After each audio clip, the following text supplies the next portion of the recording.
RDI, la radio de l'info, vous présente les rendez-vous de l'info.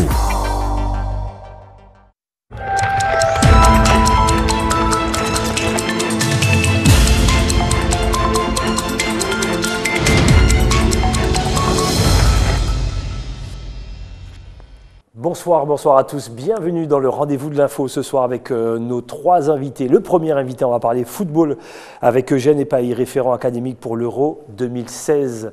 Avec lui, nous allons parler bien sûr de ses nouvelles fonctions, mais on va parler de l'actualité footballistique, notamment avec Maturi qui joue la Coupe de France, et puis les Yana Doko du côté de la Jamaïque.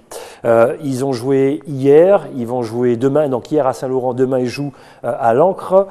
Deux talents sur le plateau du rendez-vous de l'info, le violoniste Alexandre Benderski et le pianiste Jean Sandor, nos invités également du rendez-vous de l'info. Les filles, bonsoir. Théanie, ce soir.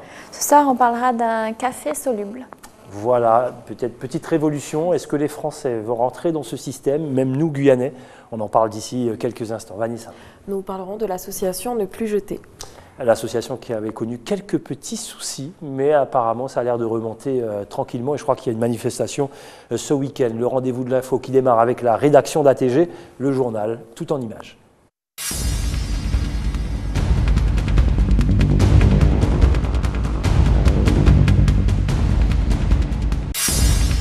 Aujourd'hui, le Palais Omnisport régional de Guyane a accueilli la 5e édition de la Journée de l'Emploi. Une centaine de chefs d'entreprise ont présenté des postes à pourvoir avec un panel riche et varié de secteurs d'activité et de formation. Des professionnels ont également apporté leurs conseils tout au long de la journée pour optimiser la recherche de travail, une manifestation très attendue par la population. Il y a eu beaucoup d'affluence. Jusqu'à maintenant, vous voyez, il y a encore du monde. Il y a beaucoup d'offres, il y en a quand même 300. On a beaucoup de visiteurs qui sont venus. Il faut savoir que l'année dernière, sur les journées de Saint-Laurent et Cayenne, on a fait plus de 3000 visiteurs. Donc j'espère qu'on sera au moins à ça, puisqu'il y a eu des journées d'emploi déjà à Saint-Laurent hier et mercredi. Il y en a eu aussi à Saint-Georges, Marépasoula et Kourou. Donc on essaye d'être au plus proche des demandeurs d'emploi et de couvrir le territoire de la Guyane. Les journées de l'emploi offrent aux entreprises de la région la possibilité de diffuser leurs offres et de pouvoir rencontrer de nouveaux profils. Il y a, on va dire, une bonne trentaine de personnes effectivement qui sont venues à notre rencontre déposer leur CV. Des personnes qu'on pourra contacter après ultérieurement pour des entretiens un peu plus longs. La journée de l'emploi, c'est un très bon moyen de recrutement, effectivement. Ça permet notamment de rencontrer des personnes et des profils auxquels on n'avait pas forcément pensé. Et puis encore une fois, c'est un échange pour présenter aussi notre secteur d'activité et présenter nos formations. Cette journée est aussi très importante pour les demandeurs d'emploi qui ont du mal à trouver un nouveau travail. Ce salon de l'emploi peut donc être une bonne alternative au recrutement traditionnel. Plus on prend de l'âge et plus ça devient difficile. Et vu les embauches ne sont pas toujours aussi faciles aussi. C'est l'occasion pour moi de trouver des entreprises qui recrutent et aussi de trouver des formations. Étant jeune, j'ai besoin de faire quelque chose de ma vie et puis voilà. Donc je cherche quelque chose à faire. J'ai un contrat qui termine en mai et je cherche un nouvel emploi. Alors j'ai trouvé des pistes intéressantes et puis voilà, c'est pour ça que je suis venue. À la fin du mois de septembre, environ 24 000 demandeurs d'emploi ont été recensés en Guyane. La courbe du chômage a ainsi augmenté de 6,3%. 3 millions de malades, les chiffres alertent les autorités de santé. D'autant que la progression des cas de diabète augmente de 2,5% chaque année depuis 2010. Cette progression du diabète affecte en particulier les personnes fragiles et les zones géographiques dites à risque. Ainsi, en Guyane, les populations amérindiennes enregistrent les plus fortes hausses de cas de diabète. Il faut savoir qu'ici en Guyane, on a un taux de diabète qui est à peu près le double de ce qu'il est en métropole. Et nous avons en plus des populations qui sont très sensibles à ça. Je pense par exemple aux populations amérindiennes. Il faut savoir qu'il y a une prédisposition chez les populations amérindiennes et chez lesquelles on peut parler, pas seulement en Guyane, mais par exemple aux États-Unis, de véritables épidémies de diabète. C'est dire le nombre de diabétiques qu'il y a dans ces populations. En cette journée mondiale du diabète, beaucoup de recommandations en faveur d'une politique de prévention. Une personne sur deux ignore développer un diabète, d'où l'importance du dépistage. Le dépistage peut être fait effectivement par votre médecin. Il faut savoir que si vous êtes ce qu'on appelle une population à risque, si par exemple dans votre famille il y a des gens qui sont diabétiques, vous aurez plus de chances de développer un diabète. Et votre médecin saura qu'à partir de 40 ans, il faut effectivement faire un dépistage chez vous, c'est-à-dire doser votre sucre dans le sang, par exemple une fois par an. Et ce qu'il faut savoir, c'est qu'il y a deux types de diabète. Il y a un diabète de type 1 qui touche essentiellement les gens jeunes et qui est lié en fait à une prédisposition en fait génétique. C'est une transmission génétique, donc c'est un diabète qu'on attrape très très jeune. Et puis il y a le diabète de type 2, pour lesquels les gens ont déjà une prédisposition aussi génétique, mais qui est liée aussi à l'environnement. Jean-Luc Jason est diabétique, ce qui lui a coûté une jambe. Il a appris à vivre avec sa maladie. C'est une maladie qui s'est déclarée subitement. Donc j'étais en voyage, donc à bord de l'avion, j'ai été victime d'un coma diabétique. Ce qui m'a valu donc en premier lieu d'une amputation de 2 orteils, puis de l'amputation de la jambe à mi-tibia. Aujourd'hui soumis à une surveillance draconienne de son alimentation, dans sa ligne de mire, son ennemi juré, le sucre, qu'il doit combattre au quotidien. Je fais plus attention donc à ce que je mange, à la nourriture. Donc à partir du moment où on n'est pas en excès sur le plan de la nourriture, on continue à pratiquer un peu de sport et on fait également face à l'obésité. Les mauvaises habitudes alimentaires dans le monde occidental entraînent l'obésité, elle-même encourageant la sédentarisation, constituant le terreau idéal du diabète du type 2. L'hérédité entre également en ligne de compte. Les médecins préconisent le sport et les activités physiques ainsi que la limitation des boissons sucrées. Les employés de la crèche de Noah, cité Montlucas à Cayenne, sont en grève depuis 2 jours. Postés devant les grilles fermées de la structure, ils le revendiquent pour obtenir leur salaire du mois d'octobre et pour certains salariés des arriérés de salaire. Des problèmes financiers qui sont récurrents depuis l'ouverture de la crèche il y a 1 an, comme l'a confié une employée à nos micros de manière anonyme. Ça fait 1 an qu'on est dans des conditions comme ça. Là, on n'en peut plus, on n'en veut plus. On demande autre chose pour s'il y a d'autres personnes qui viennent un peu plus tard. Pensons aux autres s'ils reviennent ici. Voilà. Au total, ce sont 17 personnes qui attendent toujours d'être rémunérées. À son arrivée à la crèche, le directeur Olivier Alfred n'a pas souhaité s'exprimer, même s'il assure essayer de trouver une solution au problème. Dans l'après-midi, il a proposé un versement de 400 € aux employés, une issue rejetée par l'ensemble du personnel qui demande toujours leur salaire complet. Ils ont décidé de reconduire la grève ce lundi. La rencontre littéraire a débuté aujourd'hui. Organisée par Promo Livre, cette initiative a pour but de promouvoir la lecture dans le département en favorisant des rencontres entre les lecteurs et les auteurs. Cette année, la jeunesse sera au cœur de l'événement. C'est dans ce cadre que l'invitée d'honneur est Katie Bunch, illustratrice de livres infantiles. Alors, bon, j'ai été très émue d'être l'invitée d'honneur par Madame Tissé Calobette, mais je vais faire essentiellement des séances de dédicaces, aller à la rencontre du public, parler de mon livre, de mes livres du moins, et voilà. J'espère que ça va bien se passer. Aujourd'hui, l'illustratrice a animé un atelier auprès des élèves de Matoury, un moment qui permet de présenter ses ouvrages et savoir de quelle façon son travail est perçu par son public. Alors je les présente les 2 ouvrages que j'ai sortis actuellement avec la participation des Alfort à l'écriture. Donc c'est Colette au marché, une petite Guyanaise qui sera au marché de Cayenne avec sa maman où elle découvre les fruits avec un petit lexique en créole en français. Et Maraké, un petit Guyanais aussi, un petit Indien Wayana, mais c'est plutôt une histoire fantastique on va dire. C'est important qu'il y ait justement ce contact avec les enfants ou le public en général pour savoir comment le livre a été perçu ou accueilli. Donc c'est toujours agréable d'avoir de bons retours, de voir que les enfants s'émerveillent devant les illustrations que je fais, et surtout l'histoire aussi parce que je trouve qu'ils ont bien adhéré quand même un petit peu, parce qu'ils se reconnaissent un peu à travers Colette et Maraké. Demain, à partir de 10h à l'Hôtel Royal Amazonia, une quinzaine d'auteurs guyanais présenteront leurs nouveaux ouvrages.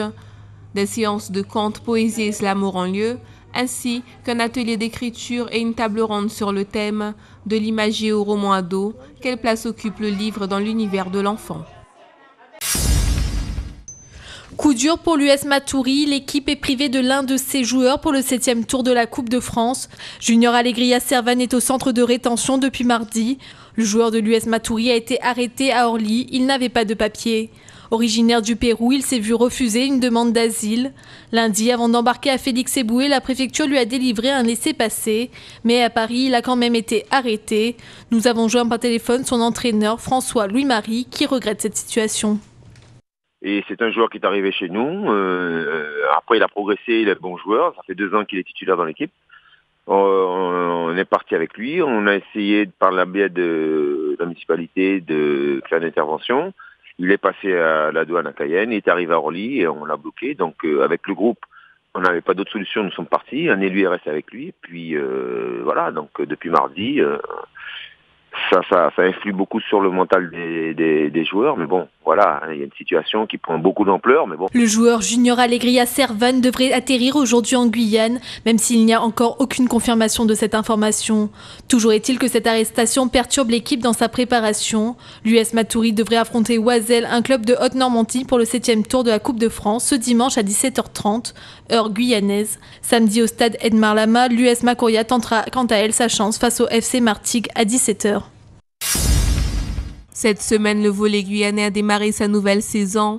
Hier soir, au hall sportif du Vieux Chemin, l'USL Montjoly sortait victorieux de son premier match face au CSVB Matoury.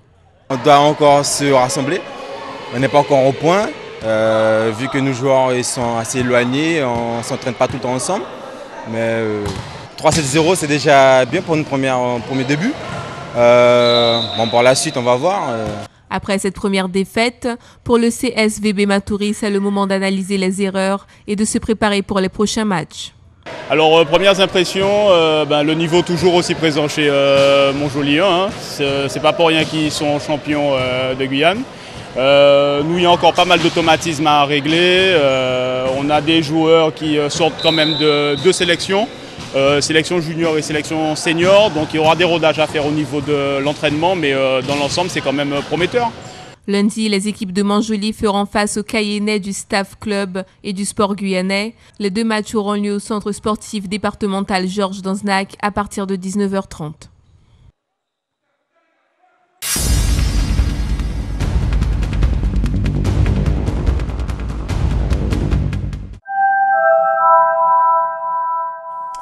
De retour sur le plateau du rendez-vous de l'info avec notre premier invité, Eugène Epailly. Bonsoir. Bonsoir. Référent académique pour l'Euro 2016. Ça veut dire quoi ce titre, Eugène Epailly? C'est un titre qui paraît ronflant. Ça ne vous ressemble pas, ceci dit. Oui, et ronflant. Et pourtant. Oui, et qui cache une immense responsabilité. D'accord. Sur le plan sportif et sur le plan culturel surtout. Ce n'est pas que sportif. C'est mon deuxième Vatou. Aussi. Oui, c'est mon deuxième Vatou. J'ai été sportif et je suis surtout aujourd'hui pas un intello, mais bon, je fais fonctionner mon intelligence. C'est vous qui le dites. Alors, pourquoi on vous a choisi? Alors, je vais vous confier que c'était une grande surprise pour moi lorsqu'on m'a appelé le dimanche soir en me disant il y a un mail qui est passé dans les boîtes là. Au rectorat et on a pensé immédiatement à toi. Alors je dis bon, expliquez. Il m'a dit voilà, il y a un poste de référent, une mission de référent académique en sport et culture, donc on sait parfaitement que c'est ton profil. Et là-dessus tu es imbattable, donc qu'est-ce que tu en penses? Alors j'ai préféré rire. J'ai dit évidemment, je propose ma candidature. Si vous êtes imbattable, les choses sont claires. Alors pour les jeunes téléspectateurs qui ne le savent pas, Eugène Epailly, c'est un parcours immense de footballeur. On peut rappeler CONCACAF, Montjoly, donc je Guyane. suis d'abord champion d'académie de Nantes, oui. De mon lycée privé. C'est un paradoxe d'ailleurs de voir les étudiants, enfin les lycéens privés battre le public. C'était inconcevable pour les métropolitains. Et j'étais le seul noir en plus du lycée, donc c'était encore le comble de l'affaire. Donc champion académique 2 fois là, de Nantes, cadet et junior, et j'ai été 3 fois champion de Guyane, 3 fois meilleur buteur, j'ai participé à 17 sélections, je suis champion caribéen avec Bernard Lama, ça c'est une référence, ouais. Et je suis demi-finaliste de la CONCACAF, zone Caraïbes, et nous devions être qualifiés pour la finale en zone Amérique centrale, et puis pour des erreurs de coaching, on a complètement raté notre match en Guyane. Carrément. 20 ans après, pour des erreurs de coaching. Oui, parce que lorsqu'on a vu la timbale aussi proche à sa portée et qu'on échoue pour jouer contre les meilleures équipes d'Amérique centrale et aux États-Unis, il y a un goût amer qui demeure même 30 ans après. Même 30 ans après, j'ai dit 20 ans, mais c'est 30 ans après. Voilà pour le référent académique pour l'Euro 2016. Et puis je suis docteur en histoire, donc c'est un atout supplémentaire pour que ma candidature soit retenue. Très bien.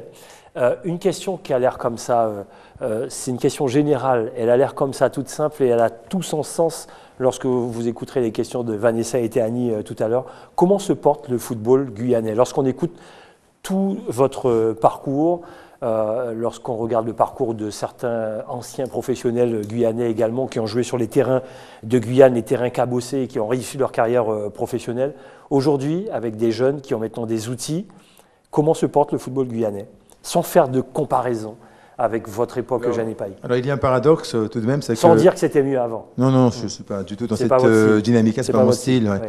Il y a surtout un paradoxe dans le football guyanais, c'est qu'aujourd'hui beaucoup de joueurs réussissent au plus haut niveau, sont professionnels, alors qu'ils n'ont aucun titre local. Alors qu'auparavant, lorsqu'on quittait la Guyane, on avait un ou deux titres locaux. Aujourd'hui, ce sont des joueurs qui partent sans rien, les poches vides. Et puis quand on les découvre au plus haut niveau, on dit mais tiens, qui c'est ce joueur-là? C'est un joueur X. Alors finalement, ils ont fait leur chemin dans l'anonymat. C'est tant mieux pour eux d'ailleurs, ça prouve qu'ils ont des qualités. Et c'est ce paradoxe-là dans lequel nous vivons aujourd'hui. Autrefois, les recruteurs venaient en Guyane, quand on est venu chercher Étienne, Eric Edwige. On disait voilà, ceux-là sont des bons en Guyane. On les emmène en France et bon, on va les former et ils auront un niveau supérieur. Alors qu'aujourd'hui, le footballeur, souvent, il part dans l'anonymat le plus total et on le découvre 5, 6, 10 ans après. Et le paradoxe, c'est qu'il y a beaucoup de joueurs guyanais. Un exemple pour Bâle à Lens. Oui, et puis il y a d'autres joueurs guyanais dont on me parle, qui jouent en Angleterre, parfois même aux Pays-Bas. Et on cherche désespérément dans les archives leur nom et leur trace en Guyane, on ne les trouve pas. Et ce sont des joueurs qui jouent au plus haut niveau en Europe. Voilà le paradoxe. C'est le paradoxe. Alors avant de parler de l'actualité avec Vanessa et Théani, revenons un petit peu sur votre titre. Qu'est-ce que vous avez fait? Vous êtes parti en métropole, vous êtes allé vous former vous-même? Oui, alors former, c'est un grand mot. Disons, ça a été un bain de géographie pour moi et un retour aux sources en allant à Clairefontaine. Clairefontaine, oui. Oui, parce que bon, je suis retourné là où je suis passé il y a quelques années avec le sport guyanais en concentration, on voit les matchs de Coupe de France, avant le 7e tour de la Coupe de France contre le Restart. Oui, c'est vrai. Ouais, et j'ai pu voir donc les modifications, l'amélioration des structures. Donc nous avons eu un stage de formation avec les cadres supérieurs de la Fédération française de football, le DTN notamment, au niveau pédagogique et didactique. Donc c'était pas une découverte pour nous parce que notre profession, nous, c'est d'être des dictaticiens de l'EPS. Donc ils étaient un peu embêtés, là, nos collègues Vous êtes formés pour ça? On est formés pour ça, oui. Mais c'est extrêmement intéressant parce que je les ai félicités parce que le niveau de la pédagogie et de l'enseignement du football a extrêmement avancé et de très bon aloi, de très bon niveau. Et c'est surprenant de voir le travail qui a été fait à la Fédération française de football dans ce domaine. La preuve en est, c'est qu'on a changé la mouture de la Coupe de France, puisque maintenant Joël Le Gret a décidé qu'il y ait 2 équipes par département d'outre-mer qualifiées. Et ça, c'est un aspect pédagogique, et à mon avis, extrêmement pertinent. Vanessa.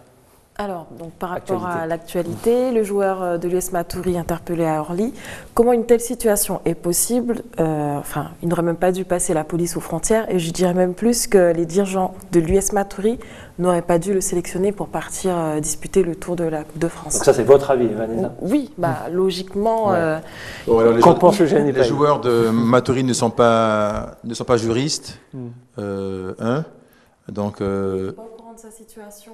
Oui, alors j'ai connu ça, moi, avec le sport guyanais, parce que lorsque nous avions des gens influents à la préfecture de Cayenne, on réglait rapidement le cas des clandestins footballeurs. Sans rappel. Voilà, et je sais qu'il y a des moments où je me disais, mais c'est pas possible, ce mec-là, il est clandestin, il a déjà des papiers au bout de 3 semaines. Ouais, mais maintenant, nous n'avons plus le réseau à la préfecture de Cayenne, donc ça devient très compliqué aujourd'hui de pouvoir régulariser la situation de ces joueurs d'origine étrangère. Alors, bon, sur le plan administratif, je ne veux pas enfoncer mon alter ego de la PAF, mais c'est sûr que si le joueur est clandestin et il passe la frontière, parce que Rochambeau, Félix Eboué, c'est une frontière, il passe la frontière, c'est qu'il y a un problème frontalier, il y a eu un problème frontalier en Guyane. Alors l'autre problème encore, c'est que s'il passe Cayenne, je ne vois pas pourquoi on le contrôle et on l'arrête en France, Orly, puisque s'il y a une continuité territoriale, la Guyane et la France, donc s'il a passé la frontière française, il est rentré donc en France, je ne sais pas pourquoi, on l'a contrôlé une seconde fois à Orly pour le bloquer. Et puis bon, ce qui est terrible aussi, c'est qu'il est en rétention administrative. Alors si on doit l'expulser de France, il ne devrait pas revenir en Guyane, contrairement à ce qui est dit, il devrait plutôt être acheminé à Lima. Donc il risque de repasser au-dessus de la Guyane et se dire, tiens, voilà où j'habite, et aller à Lima, enfin bref. Je ne veux pas rigoler parce que la situation est très... J'ai connu ça avec un nombre d'amis péruviens de Guyane qui ont été expulsés, mais ils n'étaient pas expulsés par le Brésil, mais ils étaient expulsés par Paris. Donc ils prenaient l'avion de la compagnie que vous connaissez comme moi, ils allaient à Paris, ensuite ils allaient sur le Pérou en survolant la Guyane. Et ils riaient en disant, patron, on est passé au-dessus de chez toi et on a vu ta maison. Excusez-moi, j'ai un fou rire, mais c'est tellement sérieux. En plus, j'imagine que le débat va continuer sur les réseaux sociaux. N'hésitez pas. C'est de bons joueurs, paraît-il. C'est la manière dont vous le dites qui me fait sourire. Non, mais tout est cocasse, mais bon, c'est grave, mais il vaut mieux en rire. Franchement. Théanie, l'actualité encore. Donc, à titre d'exemple, lors de la sélection pour la Coupe caribéenne des Nations, sur les 23 joueurs sélectionnés, on a un peu plus d'une quinzaine qui évoluent en métropole. Comment est-ce qu'on peut expliquer un tel choix ? Alors ça, c'est un choix de la Ligue de football de la Guyane. J'ai connu cette situation-là, non pas avec autant de joueurs, mais avec deux joueurs, oui. Quand Eric Edwige était revenu de Béziers en tant que professionnel, ça grinçait des dents au sein de la sélection en disant mais c'est la place de qui il va venir voler celui-là, alors qu'il est en fin de carrière. Donc là, le phénomène est encore beaucoup plus important, je dirais pas plus grave, plus important. Et c'est vrai que cette situation pose non pas un problème d'éthique, mais un problème de valorisation des joueurs du cru. Alors, ils peuvent se considérer comme des joueurs de seconde zone, et alors qu'on valorise ceux qui viennent de France. Bon, c'est un choix. C'est compliqué parce que, quelque part, il y a un côté positif, parce que c'est des gens qui apportent leur expérience, mais de l'autre, ça peut dévaloriser ceux qui sont ici. Voilà, donc à mon avis, c'est un petit peu castrateur. Je serais méchant, mais c'est la réalité. C'est un petit peu castrateur, même beaucoup, pour les joueurs locaux. Et en même temps, c'est une manière de leur dire aussi, attendez les gars, là, vous n'avez pas le niveau, alors vous prenez vos têtes en Guyane, donc faites l'effort, soyez sérieux, et puis faites monter le niveau. Voilà. C'est comme dans une classe. Hein. Si dans une classe, on met des élèves de même niveau, et l'effet Pygmalion, on va suivre peut-être le moins mauvais des élèves. Là, les élèves sont bons, donc les moins mauvais vont devoir travailler pour atteindre leur niveau. Alors, vous le savez peut-être, les téléspectateurs peuvent poser des questions sur les réseaux sociaux. Donc, une question de Joanne de Cayenne, 30 ans. Vous n'avez plus de réseau à la préfecture. Cela signifie-t-il que l'ère des passe-droits est finie ? C'est par rapport à ce que vous avez dit tout à l'heure. Oh là là, je crois qu'il connaît mal les dossiers de la préfecture. La préfecture, là, notre correspondant, je sais qu'il y a des dossiers en cours, chaud. Sur la préfecture et sur Saint-Laurent-du-Maroni, d'après les échos que j'ai eu ce matin. Non, c'est parce qu'on était, à mon avis, beaucoup plus intelligents.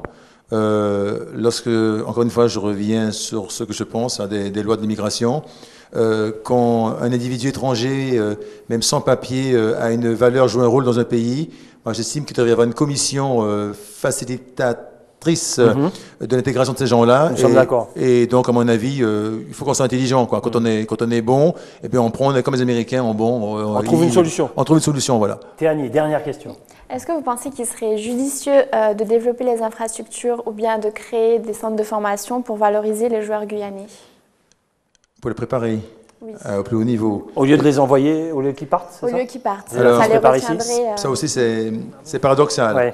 Il faut savoir qu'en France, il y a des critères. Moi, je dis la France, pas la métropole. Hein, parce que la métropole a une connotation coloniale. On en avait déjà parlé. Moi, en tant qu'historien, j'ai du mal à digérer. On en avait parlé le jour de la commémoration de l'esclavage. Voilà, j'ai pas réussi à digérer. Bref, mais ça n'empêche pas que quand je dis la France, pour moi, c'est avec autant de respect pour mes copains de Bretagne où j'ai vécu.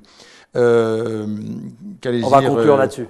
Donc, je dis qu'il faut être extrêmement prudent parce que les entraîneurs français, ce sont des gens extrêmement prétentieux qui ne supportent pas quand on vient leur donner des leçons. Et parfois, des comportements très simples, très naturels peuvent être des comportements pour eux provocateurs. Donc, il vaut mieux aller dans la matrice métropolitaine, là je dis métropolitaine, parce qu'ils vont considérer que si vous venez en dehors de leurs critères, vous serez immédiatement rejeté. Rares sont les joueurs qui viennent de Guyane. Bernard, lui, Lama, que j'ai connu, Bernard n'avait que 16 ans, 15 ans, exact. Et Bernard jouait déjà en équipe de France junior, alors qu'il n'était que cadet, Bernard. Mais Bernard, c'est une exception. Il faut dire qu'il a bénéficié de nos qualités, nous, Bernard, qui ont permis de le mettre, de Montjoly, c'est Montjoly qui a permis à Bernard d'être dans toute sa splendeur. Mais Bernard est un cas exceptionnel. Donc il vaut mieux, par prudence, aller en sport-études en France et à partir du sport-études se faire remarquer et déjà être briefé par les entraîneurs. J'ai un jeune joueur guyanais d'origine brésilienne par sa mère. Et ils sont à 2 joueurs. D'ailleurs, il y en a un qui va souvent au Brésil en stage. Il y en a un autre qui est très bon, d'après ce qu'elle me dit, Jude Ressa, un de ses fils. Tu vois de qui je veux parler? Bien sûr. Voilà, donc je l'ai mise en contact avec un ancien partenaire de Nantes quand j'étais junior là-bas. Et là, actuellement, on s'occupe de lui. Ouais. Mais je lui ai dit, ton fils, tu ne le laisses pas en Guyane, il faut qu'il parte. Il faut partir parce qu'il y a des critères bien précis en France et on n'accepte pas que l'originaire d'outre-mer vienne déposer sa loi là-bas. Voilà, merci en tout cas, Eugène Pailly. Les filles avaient plein de questions encore. Le football, elles adorent, sur Branché Foot. Donc, aucun problème. Merci en tout cas d'avoir répondu à toutes nos questions sur le rendez-vous de l'info. Allez, le rendez-vous du Prime d'Homme Laquezotte. Tout de suite, Dominique Nugent nous emmène... Ah non, c'est le Carbet Créole. Oui, c'est le Carbet Créole. C'est le rendez-vous du week-end. Merci les filles. Présenté par Orlane Jadfar. C'était les fameuses danses traditionnelles à l'encre. Extrait. Car la musique est... Mes amis, bonsoir, soyez les bienvenus ici ce soir au Carbet Créole avec Orlane Jadfar, ici même ce soir à l'Ancre pour la soirée Art et Tradition, le grand bal convoi organisé par la région Guyane. Suivez-moi, on y va. Votre chien, il y a un casson qui est difficile pour manger. Marc, bonsoir. Bonsoir, je suis en train de manger un bami en fait. Elle m'a attrapé dehors. Bonsoir, ça va? Je de là à grand joie, comme on même qu'a dit, je de là à grand joie, tu as gagné tous ces groupes et immortels, tu as gagné un groupe Carabo, voilà, Kourou, il est tout venir rejoindre nous. Tokale gominye ti bonhomme careleto, to la carre bonnier veleni to déjà fait. Jamais fait. Voilà, cassé quoi, oui.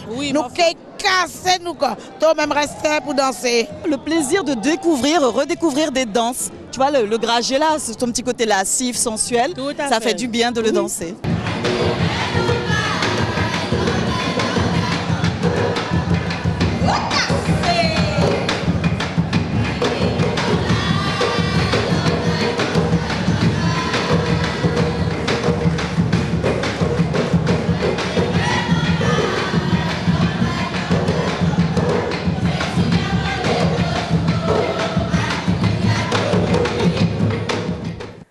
Voilà, nous sommes en direct, on discute avec nos invités. Ils sont là, Alexandre Benderski, violoniste, et Jean Sandor, pianiste. Bonsoir, bienvenue. On vous pose les questions d'ici quelques instants. Pour l'heure, voici la chronique de Vanessa.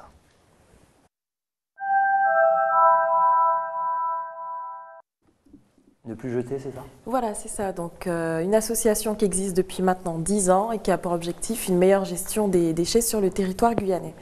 Donc aujourd'hui, cette structure est devenue une ressourcerie. Elle récupère et valorise de nombreuses matières, le textile, le mobilier, les livres, etc. Donc, savez-vous ce que c'est une ressourcerie, Gilles? Oui, une ressourcerie, c'est un endroit où on... Pourquoi vous voulez me piéger tous les soirs comme ça? C'est un endroit où on dépose des livres, des vêtements, plein de choses pour ne pas jeter. Voilà, donc le principe est simple, exactement. Donc il collecte les objets dont vous voulez vous débarrasser, puis il va les réparer, les revendre et les réutiliser, bien sûr, sans but lucratif. Donc la ressourcerie collecte aujourd'hui des vêtements hommes, femmes, enfants, des chaussures, des linges de maison, des livres, des jouets, et ainsi de suite. À l'heure actuelle, le stock est trop conséquent. Donc, ils ont lancé une opération qui a débuté le 1er novembre, une sorte de grande braderie, et ils vendent tout, et absolument tout, à 50 centimes d'euros. 50 centimes, Voilà, c'est-à-dire un pantalon, 50 centimes. 50 centimes, une des robe, livres, 50 centimes. Tout est à 50 centimes d'euros jusqu'au 30 novembre. Et pour aller plus loin, donc l'association vous convie à 2 mailloteries, donc un ce week-end et un le week-end prochain de 10h à 16h. Vous êtes invités dans la bonne humeur, bien sûr, pour aider à trier les vêtements et les livres de l'arrière-boutique. Et pour cela, faites-vous quand même connaître avant auprès de l'association. Et pour plus de renseignements, neplusjeter.com. Voilà pour l'information pratique. Hein. Allez-y, c'est ce week-end. Merci Vanessa. Maintenant, on va boire un café, mais complètement différent.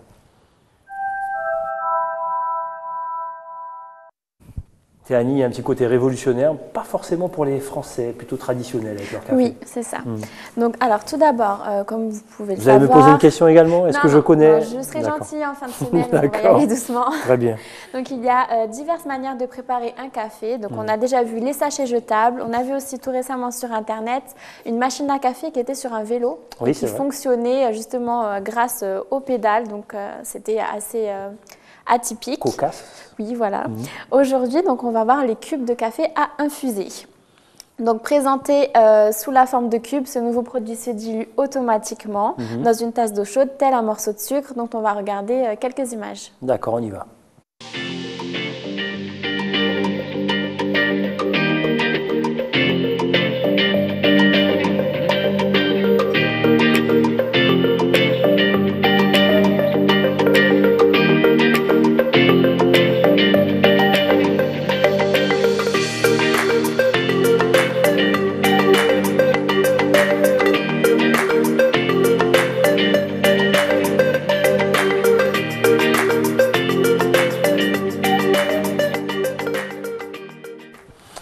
Moi, ça me donne envie de goûter, ceci dit. Hein. Je veux bien découvrir. Oui, je pense qu'il faut être curieux justement des nouveautés. Donc, c'est confectionné à partir d'un café colombien, donc disponible dans plusieurs saveurs. Cependant, la préparation est pure. C'est l'atout, justement l'atout principal de cette nouveauté, puisqu'il n'y a ni conservateur ni additif. Donc, c'est vraiment un café 100% naturel. Cependant, pour les amoureux du café, je pense que ça risque de ne pas vous plaire, tout comme les nouveaux bouchons en plastique ne plaisent pas aux grands amateurs de vin. Exact, donc, un charme bien français. Ah ouais, on veut entendre le bruit du bouchon, hein, n'est-ce pas, lorsqu'on boit du vin. Mais l'idée de mettre la petite capsule, j'aurais bien essayé. Donc, oui, les Français, le côté non. utilité. Les Français, non. Pour l'instant, ne sont pas intéressés par ce projet. Seulement aux États-Unis. Oui. Ça marche très bien pour son utilité. On peut se déplacer partout avec. Et puis, apparemment, c'est très, très bon. D'accord, très bien. La prochaine fois, parce que je sais que vous partez bientôt, vous nous ramenez tout ça. On va goûter sur le plateau. Oui, bien sûr. C'est noté. Merci, Théanie. Allez, nos deux invités avec nous, ils sont là. C'est le violoniste Alexandre Bederski. Bonsoir. Bienvenue, n'oubliez pas le micro. Et Jean Sandor, prenez le micro. Et Jean Sandor, le pianiste. Ce n'est pas la première fois que vous venez en Guyane, qu'on vous invite en Guyane pour découvrir votre musique pour les uns et apprécier pour les autres. Vous étiez à Saint-Laurent-du-Maroni, racontez-nous, comment ça s'est passé? Ça s'est bien passé. On est toujours très content. On est toujours très content venir chez vous en Guyane. Pour moi, c'est déjà la 4e fois. La première fois, je suis venu, c'était l'an 2000 avec mon sexteur Tchaïkovski. J'ai été invité par monsieur le directeur à conservatoire, monsieur Longuinam. Serge Longuinam. Serge Longuinam. Voilà, et après encore 3 fois. Et chaque fois, pour nous, c'est grand plaisir. Ça veut dire qu'on aime votre musique. Idem pour vous, Jean Sandor, lorsque vous venez en Guyane. Comment vous êtes? Ici, quand on est en Guyane, ce qu'on apprécie le plus par rapport à la métropole, c'est que j'ai l'impression que le mot stress ici n'existe pas. Et pour nous, c'est un grand bonheur, vraiment. Chaque fois que l'on vient ici, on se sent comme chez nous. Et voilà, on est heureux de venir et de revenir, j'espère. Le rapport avec la musique classique ici en Guyane, vous qui voyagez, comment ils sont, les élèves, comment... Vous savez, on est donné masterclass à Saint-Laurent? Non, on est donné masterclass ici à Cayenne, à l'école de musique. Et vous savez, on était même un tout petit peu étonnés parce que c'est pas assez souvent. On donne masterclass. D'accord. Voilà, et en Espagne, et en France. Et je peux vous dire qu'on était étonnés parce qu'on a trouvé des bons élèves. On a trouvé les élèves qui motivaient. Voilà, et nous avons, si vous voulez, on a eu excellent contact avec les professeurs et bien sûr avec les directeurs, monsieur Serge Longuinam. On va écouter un extrait dans quelques instants. Là, je parle à la régie. En attendant, Vanessa. Vous disiez le mot stress n'existe pas en Guyane. Est-ce que quand vous montez sur scène, vous avez quand même une petite appréhension ou pas? Non, pas du tout. Non, parce que nous avons la même philosophie avec Alexandre lorsque nous jouons, c'est toujours du plaisir. Donc on ne peut pas avoir peur de prendre du plaisir. Donc, Annie donc vous êtes ici en Guyane, vous venez avec votre musique, votre style bien à vous, mais est-ce que le public ou les élèves vous apportent aussi en retour? Il est vrai qu'ici, au niveau musical, il y a une culture plus Amérique du Sud, j'allais dire, que musique européenne. Mais la musique, c'est un échange, de toute façon. Ça reste de la musique, le plaisir reste le même, qu'il soit à jouer, à enseigner, à interpréter, à échanger. Donc ces échanges sont très très importants pour nous, pour les élèves aussi, et je trouve ça super de faire ce genre de choses. Normalement, nous devrions, enfin c'est un souhait des professeurs, et je sais que la région appuie ce projet-là, à ce que nous revenions pour continuer à donner des masterclass comme ça, pour continuer ces échanges. Les professeurs aussi sont très demandeurs de ce projet. Et je pense que c'est très bien d'avoir une continuité, pas juste venir et voilà, et ça reste là. Non. Donc le projet est bien ancré. Voilà. Donc, Alors quel est votre rapport à la musique lorsqu'on est en duo comme ça, violon, piano, ce n'est pas un quatuor, c'est pas un violoncelle, c'est pas voilà, c'est quoi la relation là entre vos deux instruments? Écoutez, je peux vous dire parce que il y a une seule langue qui s'appelle langue musicale. C'est-à-dire si c'est quatuor, si c'est sextuor, si je suis chef d'orchestre aussi, orchestre de chambre. Tout à fait. Voilà, si les musiciens, on utilise les mêmes langues musicales, c'est-à-dire que c'est toujours... c'est la musique. C'est la musique. Alors justement, on écoute un extrait avant de parler du concert de demain. Extrait.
Voilà, souvenir de Florence, un concert à Montpellier. C'est là que vous habitez?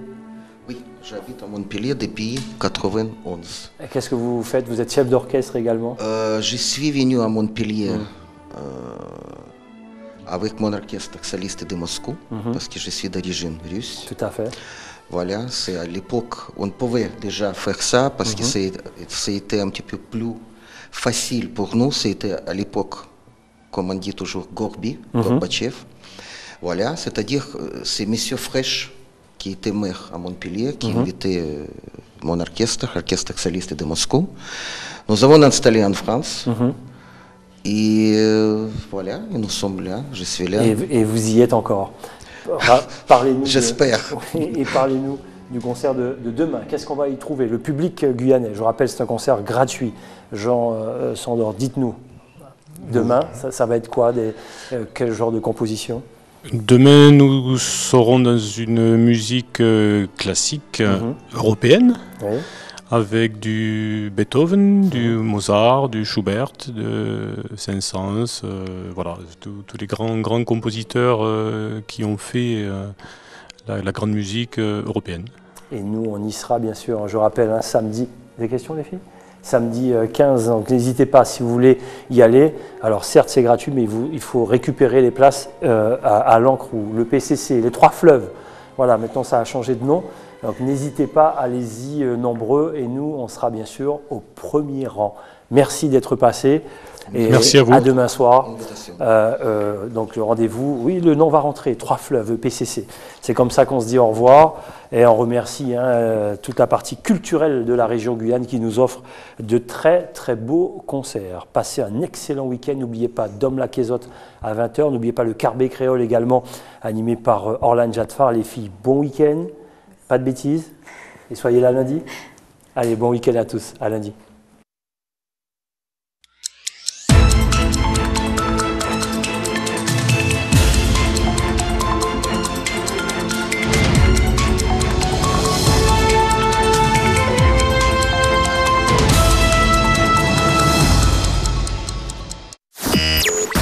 RDI, la radio de l'info, vous a présenté les rendez-vous de l'info.